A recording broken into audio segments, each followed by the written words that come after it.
Sathyajothi films பிரம்மாண்ட தயாரிப்பில் தனுஷ் நடிக்கும் கேப்டன் மில்லர் வெற்றி நடை போடுகிறது உலகமெங்கும்.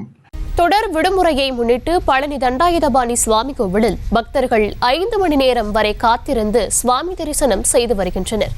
கூடுதல் விவரங்களுடன் இணைகிறார் செய்தியாளர் பாலாஜி. வணக்கம் பாலாஜி, விவரங்கள். வணக்கம் தர்ஷினி. பழனியில் தொடர் விடுமுறையை முன்னிட்டு ஏராளமான பக்தர்கள் அளவு குத்தியும் பால் காவடி எடுத்தும் கரும்பு தொட்டில்களுடன் வருகை தந்தும் 5 மணி நேரம் வரை காத்திருந்து சாமி தரிசனம் செய்து வருகின்றனர்.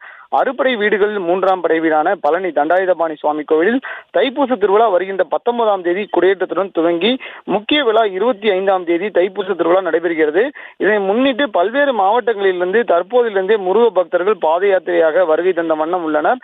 பொங்கல் மற்றும் தொடர் விடுமுறையை முன்னிட்டு ஆயிரக்கணக்கான பக்தர்கள் கிரிவல பாதையில் பால் காவடி எடுத்தும் அழகு குத்தியும் பறவை காவடி எடுத்தும் கரும்பு தொட்டில்களை குழந்தைகளை விட்டும் பக்தர்கள் பல்வேறு விதமான நேர்த்திக்கடனை செலுத்தி வருகின்றனர்.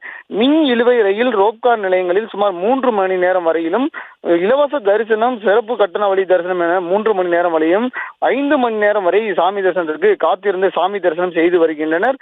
கிரிவல பாதையில் மணப்பாறையை சேர்ந்த பக்தர்கள் பறவை காவடி எடுத்து அழகு குத்தும் காட்சிகள் மெய்சில் இருக்கும் வகையில் இருந்தது. தொடர் விடுமுறை காரணமாக பழனி கோவிலில் 5 மணி நேரம் வரை பக்தர்கள் சாமி தரிசனம் காத்திருந்து வருகின்றனர். அதே போல பார்த்தோம்னால் குடமுழுக்கு நிலையம் வழியாக மலைக்கோவிலுக்கு செல்லவும் படிப்பாதை வழியாக கீழே இறங்கி செல்லவும் ஒரு வழிப்பாதையாக மாற்றப்பட்டுள்ளது. பக்தர்கள் வருகையை முன்னிட்டு ஏராளமான போலீசார் பாதுகாப்பு பணியில் ஈடுபட்டு வருகின்றனர். தர்ஷினி, செய்திகளை உடனுக்குடனும் துல்லியமாகவும் தெரிந்து கொள்ள சப்ஸ்கிரைப் பண்ணுங்க.